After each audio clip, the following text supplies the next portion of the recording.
Hello everyone, I greet in the name of God Almighty. My name is Apostle Nathan Silas, and today we have a very interesting video to react to, and this one says how Islam saved Western civilization, explained in 7 minutes. I believe that this is going to be a very interesting one, a very educative video. So if today happens to be the first time of you checking out my channel, don't forget to subscribe to my channel and follow me on my Facebook and Instagram. And if you have any video you want me to react to, don't forget to drop it at the comment section and I'm going to check it out. So guys, before we get on to the video, I'm a theologian and I make this video not to discredit anyone's religion.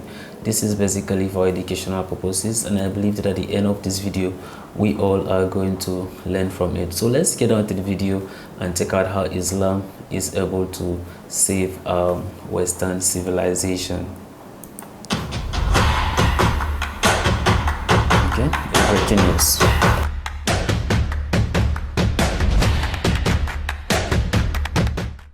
Hello everyone, I'm CJ Werleman.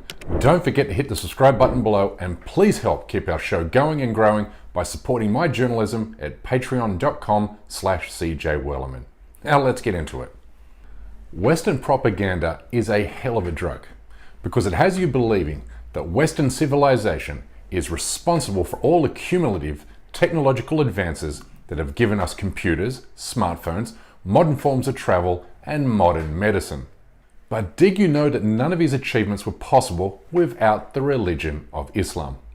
I'm pretty sure you didn't, because nowhere in our official history books does it mention how the Arab Empire's love for science, technology, and knowledge saved Western civilization from the book-burning Roman Christian Empire.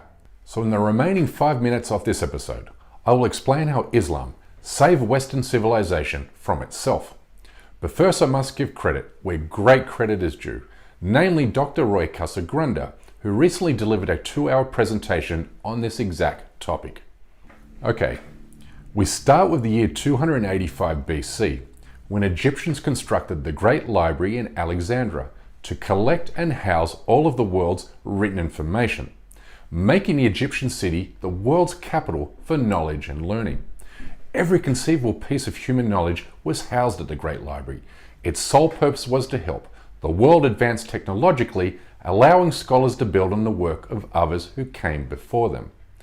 Eventually became home to 500,000 written texts and our earliest great human discoveries.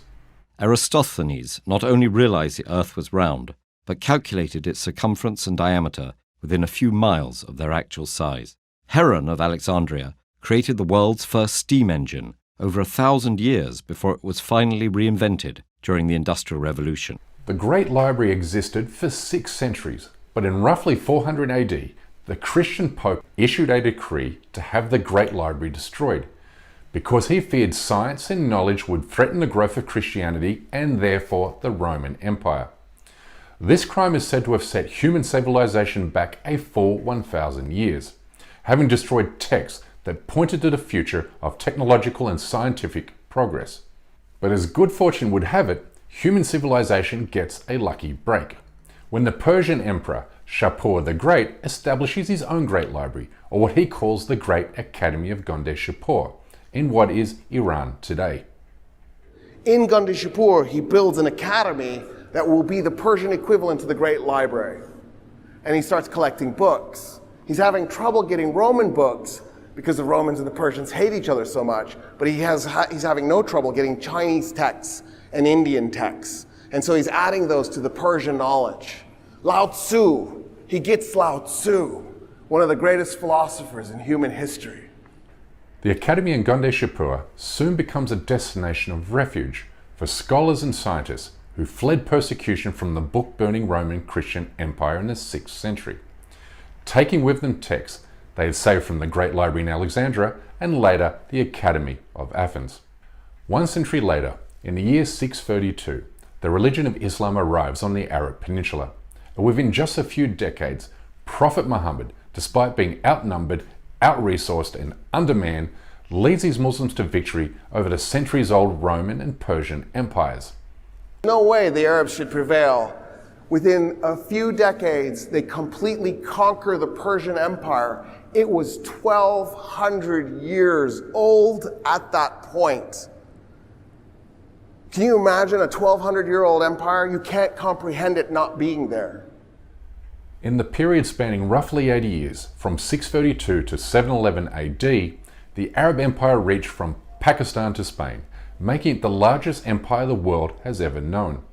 But contrary to Western propaganda, Muslims weren't forcibly converting populations by the sword. In fact, there were no recorded mass killings or genocides of non-Muslim populations under Arab-Muslim rule, which made the Arab Empire uniquely peaceful and tranquil in comparison to all empires that had come before it. In fact, only 2% of the Arab Empire was Muslim, but it ruled over 60% of the world's Christian population.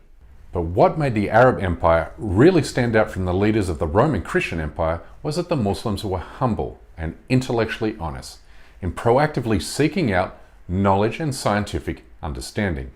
Those Arabs walked into Gondishapur after conquering it. And they turned to the Persians and they went, "What's that?" And the Persians go, "It's an academy." The Arabs go, "Cool, what is that?" They go, "It's a repository of all the knowledge of the world that we know of." And the Arabs go, "Show us." And the Persians go, "What choice do we have? Take them in." And the Arabs go, "Teach us." And the Persians go, "What choice do we have? We will." Around about this time, a Muslim by the name of Al-Kindi comes along and builds on the works of the ancient philosophers that came before him, while also translating many of the Academy's books into Arabic from Greek, which suddenly gave Arabs access to these writings. This access paved the way for the greatest mathematical discovery in human history, when a man named Muhammad al-Khuzami started studying Hindu mathematics at the Academy in Gondeshapur. Khwarizmi invents algebra and Arabic numerals. So the next time you're doing math, remember to thank al-Khwarizmi that you're not using an abacus to do Roman numerals, which are impossible. Really try. Set up Roman numerals, put a minus sign under it, and try and subtract Roman numerals from Roman numerals. You'll tear your hair out. Forget multiplication and division. Al-Khwarizmi creates a math system that you can work on. Without algebra, there's no algorithm. And without algorithms, then there are no computers, smartphones, space travel, or social media. Which means YouTube and the CJ Werleman Show is made possible only because of the mathematical brilliance of a Persian Muslim from the 9th century. Pretty cool, huh? But hang on just a minute, because your mind is about to be really blown. You see, we Westerns have been led to believe that the Italian physicist Galileo Galilei established a scientific method in the 16th century. But Galileo's discoveries were built upon the works of a Muslim named Hassan al-Haytham, who wrote the Book of Optics a full 6 centuries before Galileo was born. It was al-Haytham who came up with the scientific method, or what is the process of establishing facts through testing and experimentation, which makes al-Haytham, a Muslim, the world's first scientist. What I find so impressive about Ibn al-Haytham is how once he arrives at his mathematical theories, he then uses them to extend our knowledge of the real world. So, for instance, he used his new ideas about light to deduce that the Earth's atmosphere is of a finite thickness. And he even estimated what that thickness is.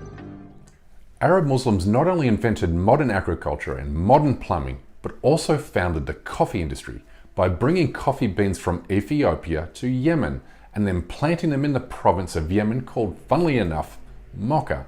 But while Muslims were racking up these groundbreaking technological advances, the Spanish began conquering Muslim-controlled territory in Europe, and with it sabotaging the great scientific advances of the Arab Empire. When the Spanish were conquering Spain from the Muslims, they kept encountering libraries.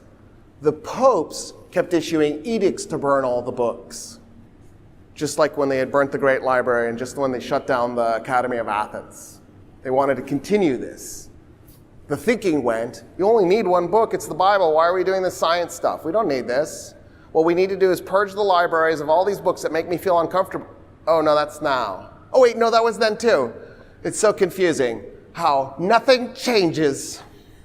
Thankfully, however, a group of Christian monks defied the Pope's order to burn books by setting up an underground system to transport and keep safe critically important texts from falling into the hands of book-burning Christians, Many of these writings were kept safe by Muslims in Muslim-controlled lands. Eventually, Europe would emerge from its dark ages, but only after discovering the scientific and technological advances Muslims had enjoyed for centuries in the Middle East. The Crusades end in 1291. After the Crusaders start coming back, they go, you know what we saw when we were there murdering all those Muslims and Jews? They had indoor plumbing and medicine and crop rotation. They're talking about things have gravity and that light has a finite speed and that the universe originates from a point of information. And the Italians go, oh wow, that's so cool. Let's do that here. So there you have it. That's how we have today what some call Western civilization. Wrongly, we've been indoctrinated with the idea that standing in the way of Western technological and moral superiority is the backwards and repressive Eastern Hemisphere. But it's important to understand that Islamophobia is constructed on the fallacy that Islam is a superstitious and backwards belief system that holds the Muslim world back from moral and technological progress, when in fact it was European Christianity that tried to destroy mankind's most significant scientific discoveries. In other words, Islam saved Western civilization from destroying itself. Anyway, that's my time for today. Please don't forget to subscribe to this channel, and we kindly ask you please support this endeavor by becoming a member of this show at patreon.com/CJWellman. We can't produce and sustain and grow this show without your help, and we offer exclusive benefits to those who do. But for now, good night, good morning, wherever you are, and stay blessed.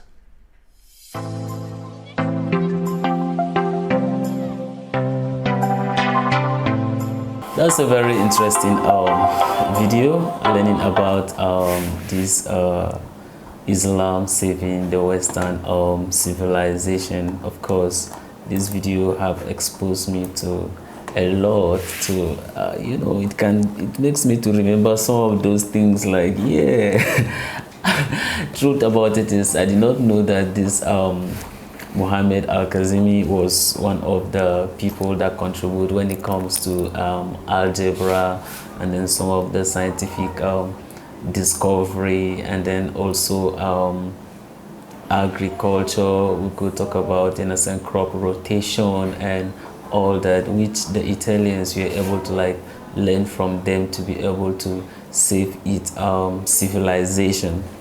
You know, one thing that they normally say is just a saying that if you want to hide something from an African, then put it in writing.